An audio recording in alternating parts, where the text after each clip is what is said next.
공동체 주관으로 드리는 예배로 함께 모였습니다. 이 시간에는 하나의 교회 마을 공동체 사역과 각 분과 활동을 간단히 소개해 드리겠습니다. 마을 공동체 하나이는 하나의 교회 비전 중 하나님 나라의 모델이 되는 살림의 공동체를 실현하기 위해 시작되었습니다.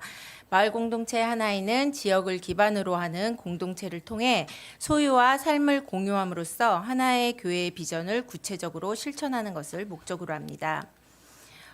이후로는 마을 공동체 하나이를 편의상 마공으로 간단히 부르겠습니다. 현재 마공은 3개의 분과를 중심으로 여러 활동을 이어가고 있습니다. 마공의 가장 중요한 활동 중 하나는 매주 수요일 함께하는 수요 공동 식사입니다. 함께 식사하며 자연스럽게 교제하고 누구나 함께 어울릴 수 있는 시간을 만들어가고 있습니다. 마공의 분과에 대해서 소개해 드리겠습니다. 마공 분과는 공동체 놀이 분과, 마을 활동 분과, 공동체 교육 분과로 이루어져 있습니다. 공동체 놀이 분과는 서로 친밀해지고 삶을 함께 나눌 수 있는 활동들을 기획하고 실행하고 있습니다. 마을 활동 분과는 지역사회와 연결되고 소통할 수 있는 활동들을 지원하며 만들어가고 있습니다. 공동체 교육 분과는 공동체가 같은 방향성을 가지고 함께 성장할 수 있도록 모임과 프로그램을 진행하고 있습니다. 공동체 놀이 분과에서는 누구나 동백이 이렇게 산행도 하고 있고요. 안산 벚꽃놀이, 함께 마라톤 참가하기, 이외에도 영화 상영, 티타임, 명절 놀이처럼 일상 속에서 편안하게 함께 할 수 있는 모임들도 계속 만들어가고 있습니다. 이러한 모임들은 마공의 멤버가 아니라도 누구나 자유롭게 참여하실 수 있습니다. 마을 활동 분과에서는 지역사회와 더 가까이 연결되기 위해 분기별로 바야흐로 플리마켓 바자회를 개최하여서 지역 주민들과 만나고 소통하는 기회를 만들어가고 있습니다. 바로 어저께도 또 저희가 마을에서 함께 플리마켓을 개최해서 또 이렇게 나눔의 시간들을 갖고 했었습니다.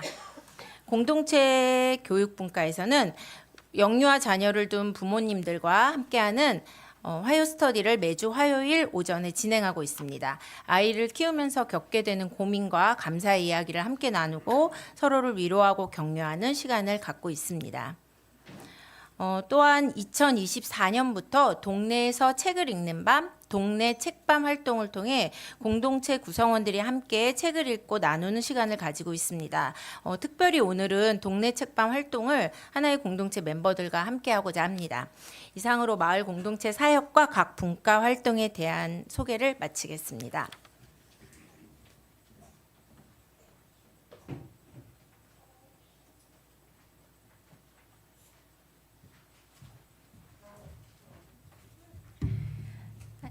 안녕하세요. 저는 하나의 마을 공동체 교육 분과에 소속되어 있는 김유나입니다.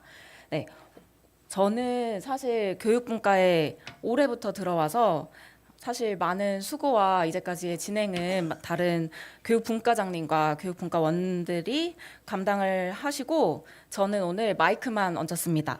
네, 오늘 예배는 마을 공동체 주간 예배로 드리게 되어서 여러분들한테 마공을 어떻게 경험할 수 있게 할 수 있을까 하다가 마공에서 진행하는 저희 동네 책밤 프로그램을 한번 진행해 보기로 했습니다.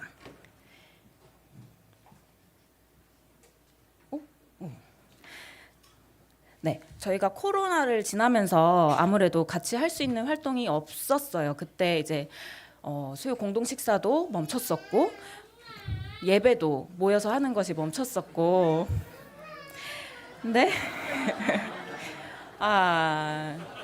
엄마 아빠가 무대에만 서면 오열을 하네요. 네, 그러다가 저희가 다시 모일 수 있게 되면서 이 모이는 시간을 어떻게 하면 조금 더 풍성하게 가질 수 있을까 하다가 그렇게 하면서 저희가 동네 책밤을 기획하게 됐습니다. 다들 사실 바쁘고 또 따로 시간을 내서 책 읽기는 좀 어렵고 한데 저희가 어차피 수요일 날 밥도 먹고 그리고 책도 읽고 같이 모임도 할 수 있으니까 일석삼조의 시간이 되었습니다. 저희가 동네 책밤이 추구하는 게 몇 가지 있는데요. 저희 지속적인 배움의 공간이자 또 몸과 마음의 쉼이 되기도 하고 또 모두를 위해서 특히 저희가 육아 중인 부모들을 위해서 네, 아이들과 함께 와도 되는 자리이고 싶었습니다. 아이들을 돌봐주는 공간을 따로 마련을 해서 부모님이 온전히 아이들을 떼놓고 네, 책에 집중할 수 있도록 하는 시간을 마련해 주고자 했습니다. 근데 저희가 이제 책을 읽는 이 모임이 가장 큰 특징이 뭐냐면 바로 독서 숙제가 없다는 거예요. 읽어오지 않아도 괜찮습니다. 사실 읽어오시면 조금 억울합니다. 왜냐면 저기가 당일 모여서 같이 눈으로 읽고 귀로 듣고 핑거푸드를 먹으면서 조용히 책을 읽을 수 있는 시간입니다. 아까 잠깐 소개해 주셨지만 24년부터 시작을 했어요. 24년 1월에 시작해서 지금까지 3권의 책을 함께 읽어왔고 읽는 중입니다. 처음에 첫 해에 같이 했던 것은 디트리 본 회퍼의 성도의 공동생활. 다 깨져가지고 안 보이네요. 네. 그리고 두 번째 해에는 팀 켈러의 탕부 하나님. 그리고 지금은 T.C. 해리슨 워렌의 오늘이라는 예배를 함께 읽고 있습니다. 근데 오늘은 지금 진행 중인 오늘이라는 예배가 아니라 처음 책인 본 회퍼로 준비를 했어요. 왜냐하면 일단 챕터가 짧았고요. 그리고 교회 공동체와 같이 읽으면서 생각해 보기에 딱 좋은 주제라고 생각했기 때문입니다. 동네 책밤의 진행은 이렇게 5단계로 이루어지고 있습니다. 들어가기, 함께 듣기, 초성 정리 하면서 정리하기, 소감 나누기, 그리고 기도와 마무리. 저희가 종종 이제 저는 7시까지 퇴근하기가 너무 어렵습니다. 야근이 있습니다. 이러시는 분들을 위해서 저녁 8시 타임도 운영을 하고요. 빠지지 말라고. 그리고 핑거푸드 스타일로 같이 먹을 수 있는 유부초밥을 준비해서 밥을 먹으면서도 같이 할 수 있게 하고 있습니다. 이 핑거푸드에 대해서도 좀 할 말이 많은데요. 저희 책만 읽는 모임 말고 또 함께 밥을 먹어야 하는데 밥을 먹고 책을 읽자니 시간이 너무 오래 걸리고 그렇다고 밥을 안 먹을 수는 없고 또 간단히 뭐 피자 같은 것도 생각을 해봤는데 비용이 만만치 않고 그래서 고민 끝에 유부초밥으로 정하게 됐어요. 오늘 그 유부초밥을 같이 체험해 보실 수 있습니다. 네, 실제로는 저희가 3가지 맛으로 심지어 김치볶음 맛, 참치, 플레인 이렇게 3가지 종류로 준비를 하는데 오늘은 플레인으로 간단히 준비를 했습니다. 근데 이게 말이 간단하지 먹는 게 간단한 건 사실 준비가 힘든 거잖아요. 많은 지체들의 수고와 정성이 있기 때문에 이런 것을 먹을 수 있습니다. 그래서 오늘 예배에서 이 순서 그대로 아까 앞에 이 순서 그대로 한번 경험을 해보실 거예요. 동네 책밤 시그니처 유부초밥도 드시면서 진행을 할 것입니다. 그리고 나눔은 원래는 저희 좀 여러 명이 같이 있는 조로 진행을 하는데 오늘은 그렇게 하기는 어렵기 때문에 바로 옆에 앉아 계신 분들 오늘의 짝꿍입니다. 동네 책밤 짝꿍과 함께 나눔을 나누실 거예요. 한번 인사 잠깐 나누실까요? 네, 안녕하세요. 네.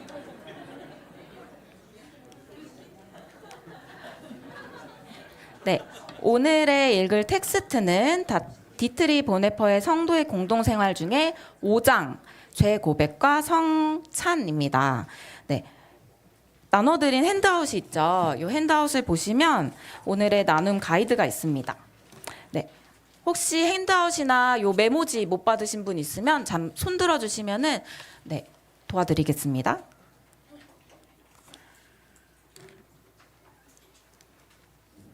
네. 먼저 들어가기 질문이에요. 핸드아웃에 보시면 2가지 질문이 나와 있는데요.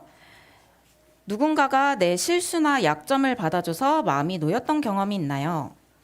또 함께 먹는다는 것이 단순한 식사 이상으로 느껴졌던 순간이 있다면 언제였나요? 짧게 생각하시고 지금 옆 분과 딱 1분만 해서 나눠주시면 감사하겠습니다. 네, 이야기하시는 동안 유부초밥도 올 거예요. 네.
네, 들어가기 나눔은 여기까지 하겠습니다. 네.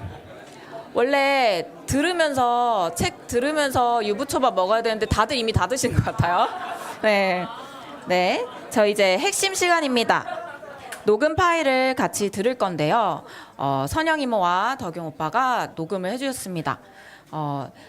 여기 저희가 책 테스트를 보여도 드릴 거지만 여기 QR코드를 통해서 책 내용 PPT로 받으실 수 있습니다. 나중에 초성을 찾거나 또 내 마음에 남는 한 문장을 고를 때 다시 앞 내용을 확인하셔야 하니까 꼭 한번 받으셔서 활용해 주세요.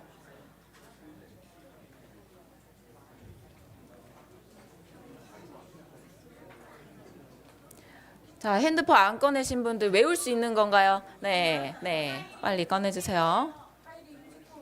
파일이 휴지통에 있대요? 어떻게 된 거야?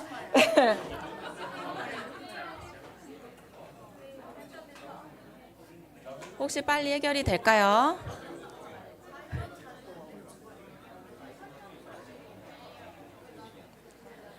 네, 잠시만 기다려주세요. 아니면 다시 앞으로 넘어가죠 뭐. 저희가 천천히 다시 앞을 보죠 뭐.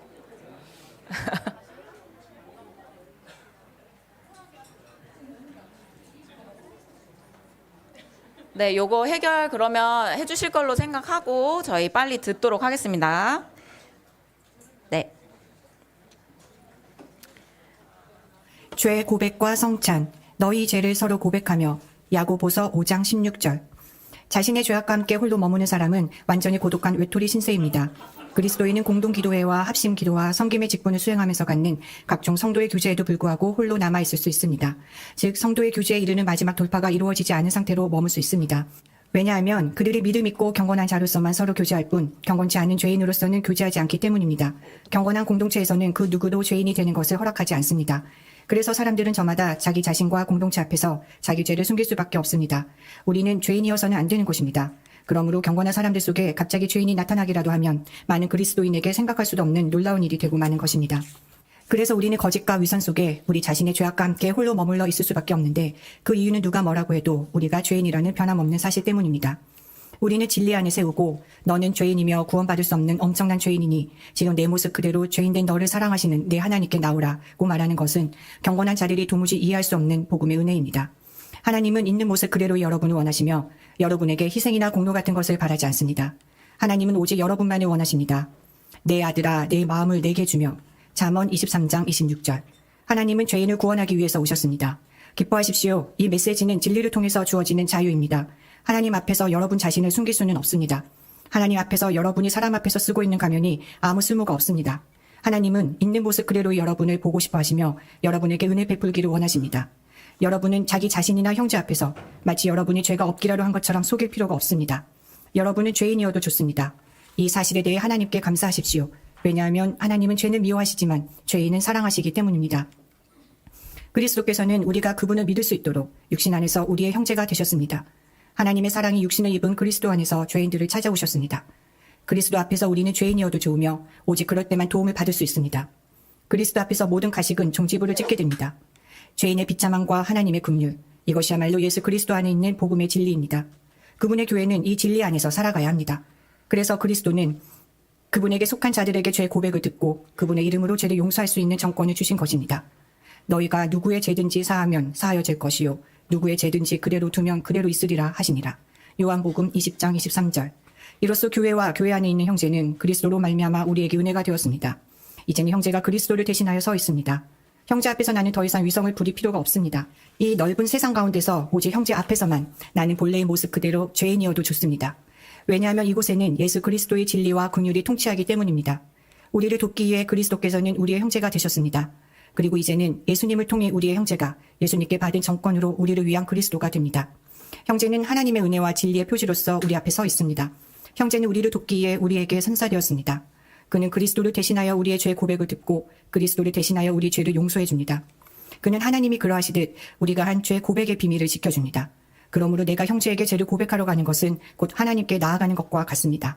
그래서 그리스도인의 공동체에는 형제들 사이에 서로 죄를 고백하고 용서하라는 요청이 있습니다. 이러한 요청은 교회 안에서 하나님의 크신 은혜로 나아오라는 말과도 같습니다. 죄를 고백하는 가운데 성도의 교제로 가는 돌파가 이루어집니다. 죄는 인간과 홀로 있기를 원합니다. 죄는 그로 하여금 성도 간의 사귐을 멀리하게 합니다. 그리고 인간이 외로워지면 외로워질수록 죄의 권세는 더욱더 파괴적이 됩니다. 또한 인간이 죄 속으로 더 깊이 빠져들어갈수록 외로움은 더욱더 절망적이 됩니다. 죄는 드러나지 않은 채 숨어있기를 원합니다. 죄는 빛을 두려워합니다. 그리고 말로 드러나지 않은 어둠 속에서 죄는 인간의 전 존재를 파괴해버립니다. 이러한 일이 경건한 공동체 한가운데서 일어날 수 있습니다. 그러나 죄 고백을 하게 되면 복음의 빛이 어둠 속 깊이 닫힌 마음속으로 뚫고 들어갑니다. 그리고 죄는 빛 가운데 밝게 드러납니다. 말하지 않고 숨겨져 있던 것이 공개적으로 말해지고 알려지게 됩니다. 모든 비밀과 숨겨져 있던 것들이 이제 백주에 드러납니다. 죄를 인정하고 입술로 죄를 고백하기까지는 치열한 싸움이 벌어집니다. 그러나 하나님은 논문을 깨트리시며 쇠빗장을 꺾으십니다. 시편 107편 16절. 그리스도인 형제의 얼굴을 대면하여 죄를 고백하는 가운데 자기 정당화의 마지막 아성이 무너져 내립니다. 죄인은 자기 자신을 내어 맡기고 자신의 모든 죄악을 내려놓으며 하나님께 그의 마음을 드리게 됩니다. 그리고 예수 그리스도와 형제들과의 사귐 속에서 그의 모든 죄가 용서된 것을 발견합니다. 말해지고 알려진 죄는 모든 힘을 잃어버립니다. 죄는 죄로 드러나 심판을 받은 것입니다. 이제는 죄가 더는 성도 간의 사귐을 파괴할 수 없습니다. 이제 성도의 사귐이 형제의 죄를 짊어집니다. 그는 자기 죄와 홀로 있지 않으며 죄를 고백함과 동시에 그의 죄를 벗어버렸고 그 죄는 하나님께 맡겨졌습니다. 이제 그는 예수 그리스도의 십자가 안에서 하나님의 은혜로 사는 죄인들의 사귐 안에 있습니다. 그는 자기 죄를 고백할 수 있으며 죄를 고백하는 가운데 참된 성도의 교제를 바로 발견하게 됩니다. 숨겨진 죄는 그를 성도의 사귐에서 떨어지게 하고 외면상의 모든 사귐을 거짓으로 만들어버렸으나 고백된 죄는 그로 하여금 예수 그리스도 안에 있는 형제들과의 참된 사귐에 이르게 한 것입니다. 여기서 말하는 죄 고백이란 오직 두 명의 그리스도인 사이에서 이루어지는 죄 고백을 말합니다. 전체 교회와 사귐을 다시 회복하기 위해서 전 교회 성도 앞에서 죄를 고백할 필요는 없습니다. 나의 죄를 고백하고 용서해준 형제 안에서 전체 교회가 이미 나를 만나고 있기 때문입니다. 그리하여 한 형제와의 사이에서 다시 발견한 사귐 속에서 이미 전체 교회와의 사귐이 이루어진 것입니다. 왜냐하면 여기서는 그 누구도 자기 뜻대로 행하지 않고 오직 예수 그리스도의 명을 받아서 행하기 때문입니다. 이 사명은 전체 교회에 주어진 것이며 각 개인은 그 일을 수행하도록 부르심 받았을 뿐입니다. 한 그리스도인이 형제에게 죄를 고백하는 성도의 사귐 속에 있으면 그는 더 이상 혼자가 아닙니다. 죄 고백 속에서 십자가로 가는 돌파가 이루어집니다.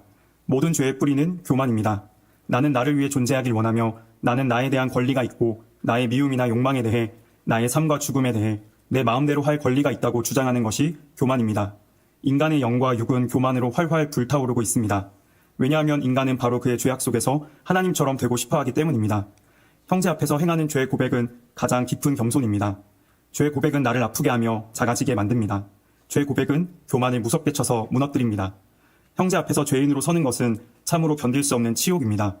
그러나 구체적으로 죄를 고백하는 가운데 옛사람은 형제의 눈앞에서 고통스럽고 치욕스러운 죽음을 맞이하게 됩니다. 이러한 치욕스러운 낮아짐이 너무 힘들어서 우리는 형제 앞에서의 죄 고백을 피할 수 있는 것이라고 거듭 생각하곤 합니다. 우리의 눈이 너무나도 어두워져 있기에 그러한 낮아짐 속에 있는 약속과 영광을 더는 바라보지 못하는 까닭입니다. 다른 누구도 아닌 예수 그리스도께서 우리를 대신하여 만민이 쳐다보는 가운데 죄인의 치욕스러운 죽음을 당하셨습니다. 예수님은 우리를 위해 행악자로서 십자가에 달리는 것을 부끄러워하지 않으셨습니다. 오직 예수 그리스도와의 사귐만이 우리를 죄 고백이라는 치욕스러운 죽음 속으로 이끌어 드립니다. 그리하여 진실로 예수님의 십자가에 참여하도록 합니다. 예수 그리스도의 십자가는 모든 교만을 멸망시킵니다. 예수님께서 그분을 발견하도록 하신 장소, 즉 죄인의 공공연한 죽음의 자리로 나아가기를 꺼린다면 우리는 예수님의 십자가를 발견할 수 없습니다.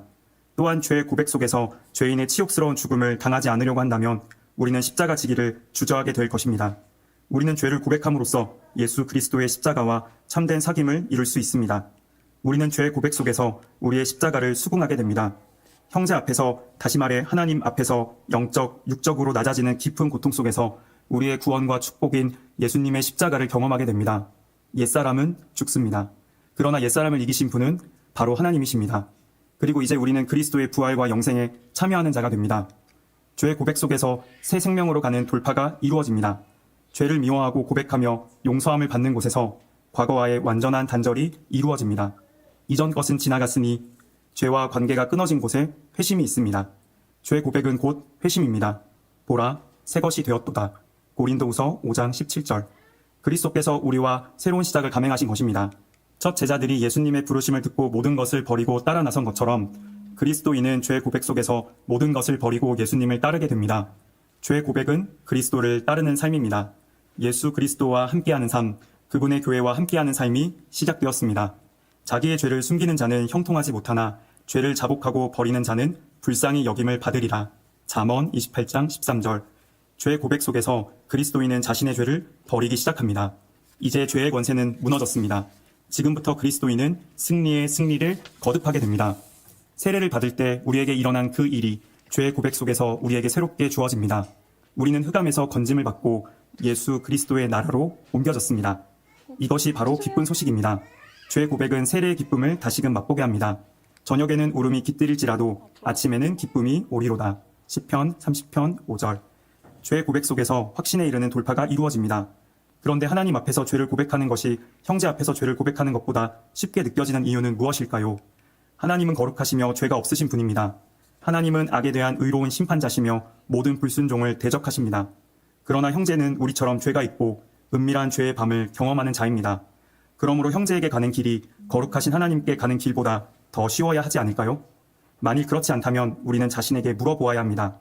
우리는 하나님 앞에서 죄를 고백한다고 하면서 혹여 자신을 속이고 있지는 않았을까요? 어쩌면 죄를 우리 자신에게 고백한 후 스스로 용서한 것은 아닐까요? 우리가 수도 없이 반복해서 죄에 빠지며 그리스도인으로서 순종하며 살 힘이 없는 것은 진정으로 죄를 용서받은 것이 아니라 자기 용서의 근거에서 살기 때문은 아닐까요? 자기 용서는 결코 죄와의 단절을 가져다 줄 수 없습니다. 오직 심판하며 용서하시는 하나님의 말씀만이 우리를 죄로부터 단절시킬 수 있습니다. 그런데 죄의 고백과 죄의 용서가 우리 자신이 아니라 살아계신 하나님에 의한 것이라는 확신을 누가 우리에게 줄 수 있습니까? 이러한 확신은 하나님께서 형제를 통해 우리에게 주십니다. 형제는 자기 기만의 사슬을 끊어줍니다. 형제 앞에서 죄를 고백하는 자는 그가 그 자리에 홀로 있는 것이 아님을 알며 다른 사람의 현존 속에서 하나님의 임재를 경험하게 됩니다.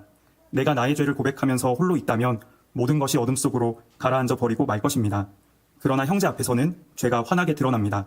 죄는 언젠가는 드러나게 될 것이므로 오늘 나와 형제 사이에서 드러나는 것이 마지막 날 최후 심판의 빛 속에서 드러나는 것보다 나을 것입니다. 그러므로 우리가 형제에게 죄를 고백할 수 있다는 것은 하나님의 은혜입니다.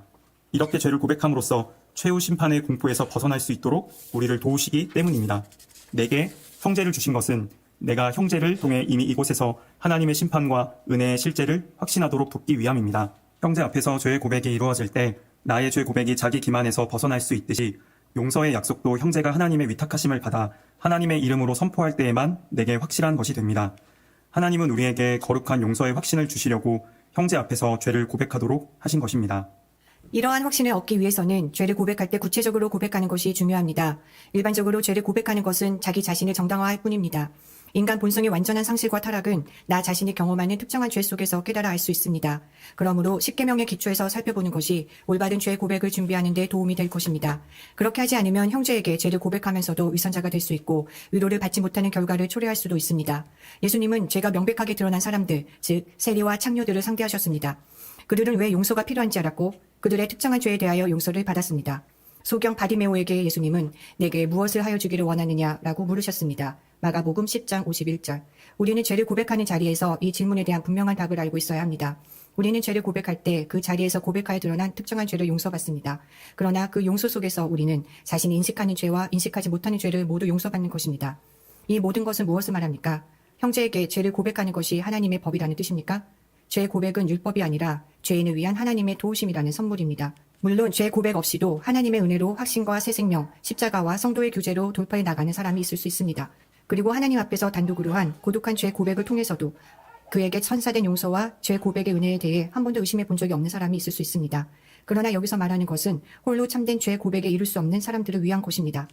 마르틴 루터도 형제에게 죄를 고백하지 않고는 그리스도인으로 살 수 없다고 생각한 사람 중 하나였습니다. 그는 대교리 문답서에서 이렇게 말하고 있습니다. 그러므로 내가 죄 고백을 하도록 엄하게 훈계하는 것은 바로 그리스도인이 되라고 엄하게 훈계하는 것과 같다. 아무리 찾고 했어도 성도의 교제가 주는 기쁨과 십자가와 새 생명과 확신의 기쁨을 발견하지 못하는 사람에게 죄 고백을 통해 주어지는 하나님의 선물을 제시해 주어야 합니다. 죄 고백은 그리스도인의 자유에 속한 것입니다. 그러나 하나님께서 필요하다고 생각하셔서 주신 도움을 거절하고도 화를 입지 않은 사람이 과연 있겠습니까? 그러면 죄 고백은 누구에게 해야 합니까? 예수님의 약속에 의하면 모든 그리스도인 형제들은 다른 사람의 죄 고백을 들어줄 수 있습니다. 그러나 그 형제가 과연 우리를 이해할 수 있을까요? 어쩌면 그리스도인으로서 그의 삶은 우리보다 고결하기에 우리의 개인적인 죄를 이해하지 못하고 도리어 우리를 외면해 버리지는 않을까요? 그러나 예수님의 십자가 아래 사는 사람, 예수님의 십자가 안에서 모든 인간과 자신의 깊은 죄성을 인식한 사람에게는 그 어떤 죄도 낯설지 않습니다. 예수님을 십자가에 못 박은 자신의 죄에 대해 경악을 금치 못한 적이 있는 사람은 형제의 가장 심각한 죄에도 더는 놀라지 않습니다. 그는 예수님의 십자가에 근거하여 인간의 마음을 인식합니다. 그는 인간의 마음이 죄와 연약함 속에 철저히 상실된 상태이며 죄의 길에서 방황한다는 사실을 알고 있습니다. 또한 인간의 마음이 은혜와 긍휼 안에서 받아들여졌다는 사실도 알고 있습니다. 그러므로 오직 십자가 아래 있는 형제만이 나의 죄 고백을 들어줄 수 있습니다. 죄 고백을 들어줄 수 있도록 하는 것은 삶의 경험이 아니라 십자가 체험입니다.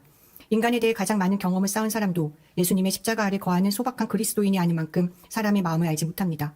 가장 위대한 심리학적 통찰력과 재능, 경험을 가진 사람일지라도 오직 하나, 즉 죄가 무엇인지에 대해서는 이해할 수 없습니다. 그들은 인간의 곤궁과 연약함과 실패는 알지만 인간의 죄성은 알지 못합니다. 그러므로 그들은 인간이 오직 죄로 인해 멸망에 이르게 되며 오직 용서에 의해서만 구원받을 수 있다는 사실을 이해하지 못합니다. 오직 그리스도인만이 이 사실을 알고 있습니다. 심리학자 앞에서 나는 단지 환자에 불과하지만 그리스도인 형제 앞에서 나는 죄인이어도 좋습니다. 심리학자는 우선 나의 마음을 탐구해야 하지만 마음속 가장 깊은 곳에 무엇이 있는지는 알지 못합니다. 그러나 그리스도인 형제는 자기를 찾아온 사람이 자신과 같은 죄인임을 압니다. 또한 하나님 없이 살던 그가 하나님의 용서를 갈망하며 죄 고백하기를 원한다는 사실을 이해합니다. 심리학자는 마치 하나님이 존재하지 않는 것처럼 나를 바라보지만 형제는 예수 그리스도의 십자가 안에서 심판하시고 긍휼을 베푸시는 하나님 앞에서 나를 바라봅니다. 우리가 형제의 죄 고백을 들어주는데 인색하고 서투르다면 그것은 심리학적인 지식이 부족해서가 아니라 십자가에 달리신 예수 그리스도에 대한 사랑이 부족하기 때문입니다. 날마다 예수님의 십자가와 더불어 진실하게 살아가는 그리스도인이라면 형제를 심판하는 마음이라든지 무엇에든 관대한 연약한 마음이 사라지고 하나님의 어미하신 영과 사랑의 영을 받아 행하게 될 것입니다. 그에게는 하나님 앞에서 죄인으로서의 죽음과 함께 은혜로 말미암아 죽음에서 다시 생명에 이르는 삶이 날마다 현실로 나타날 것입니다. 그는 죄인의 죽음을 통해 하나님의 자녀된 삶으로 인도하는 자비로우신 하나님의 사랑으로 형제를 사랑할 것입니다. 누가 우리의 죄 고백을 들어줄 수 있습니까?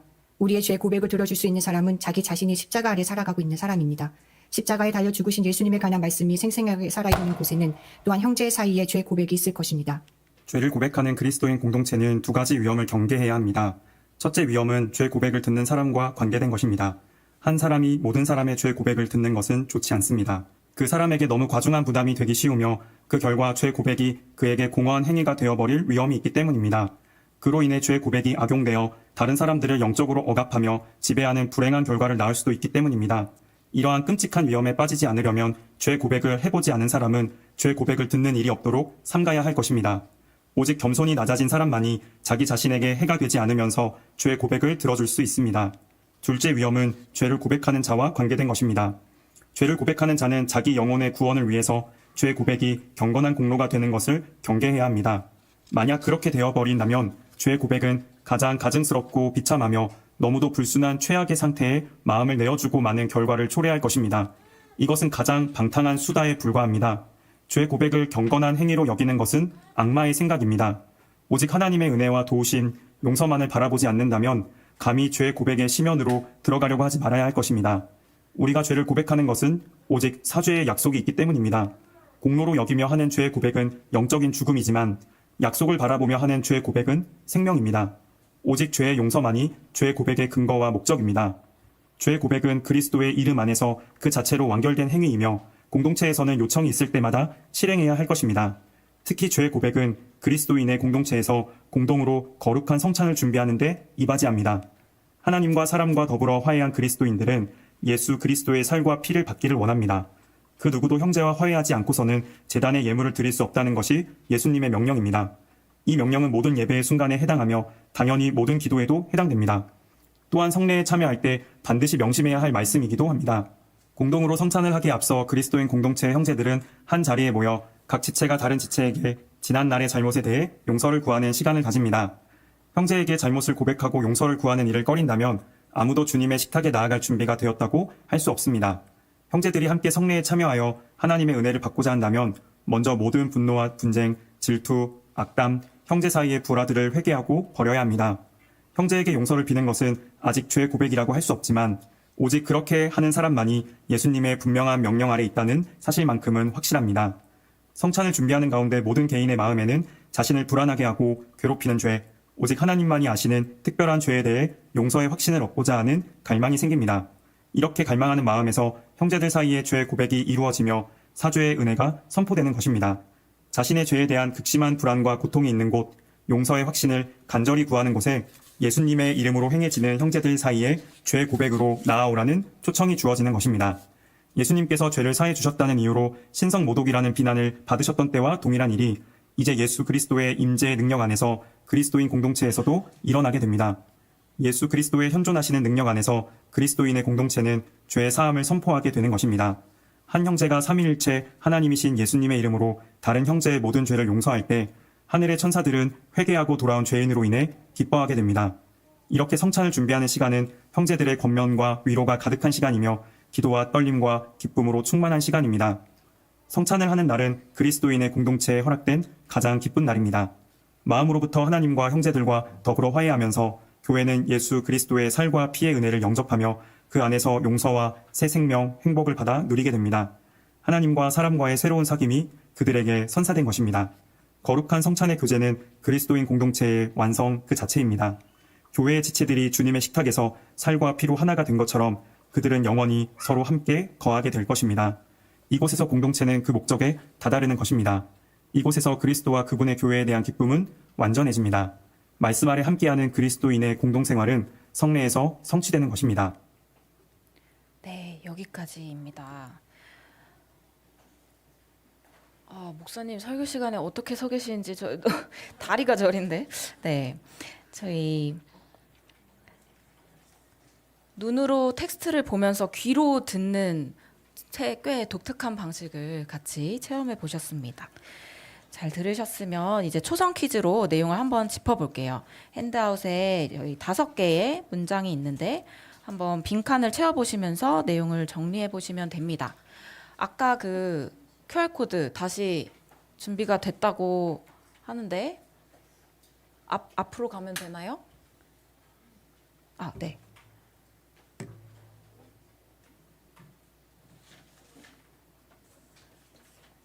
그 문제의 끝에 있는 페이지 번호도 요 PPT의 번호입니다. 참고로 말씀드려요.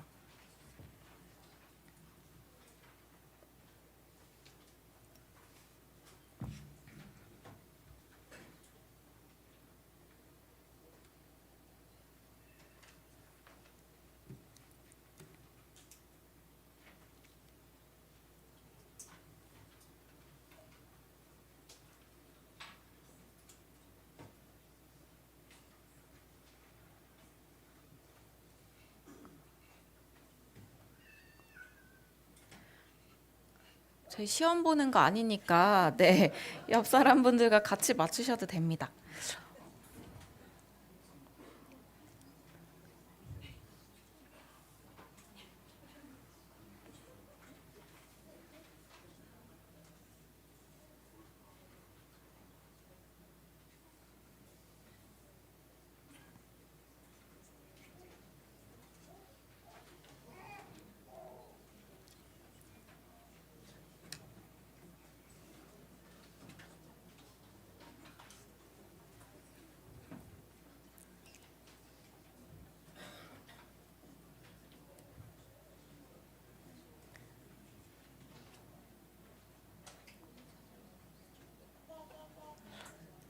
새록새록 기억이 나시나요? 저희 시험은 아니어도 정답은 알고 가야 되니까 제가 같이 한번 읽어보겠습니다.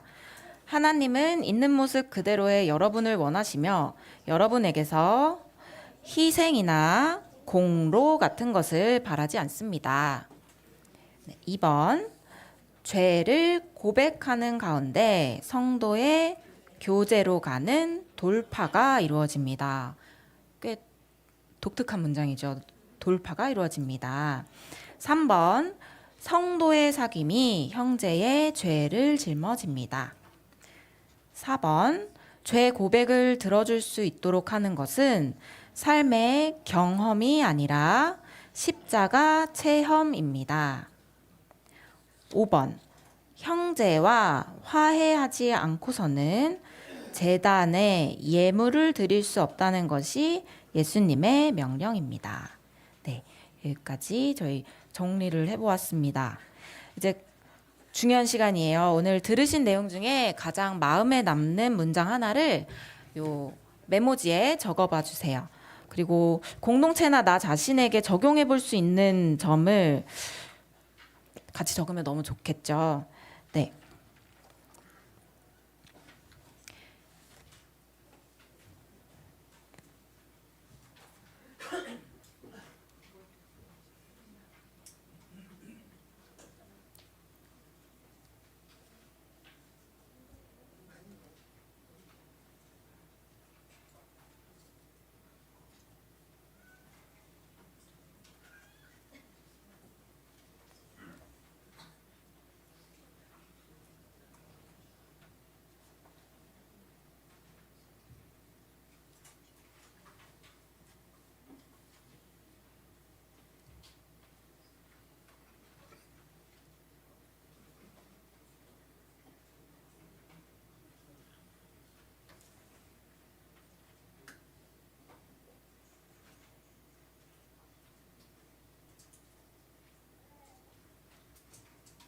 부르셔서 맡긴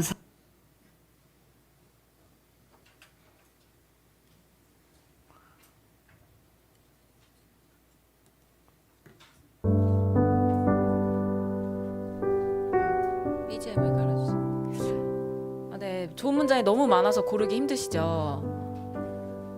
네, 어느 정도 적어 주셨으면 네, 옆에 짝꿍과 서로 나누어 보시면 좋겠습니다. 그냥 적은 것을 읽어드려도 좋고 이야기로 풀어서 말씀해 주셔도 괜찮습니다.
네. 풍성한 나눔이 되고 있는 것 같은데 저희 1분만 있다가 마무리할게요.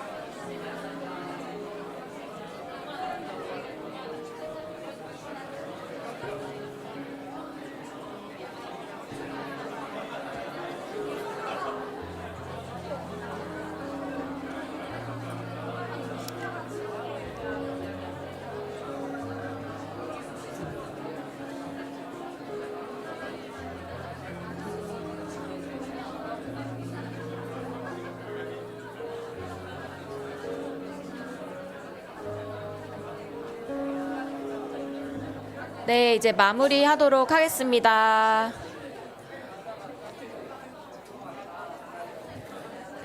주목 조용히 해주세요. 네, 마무리하겠습니다.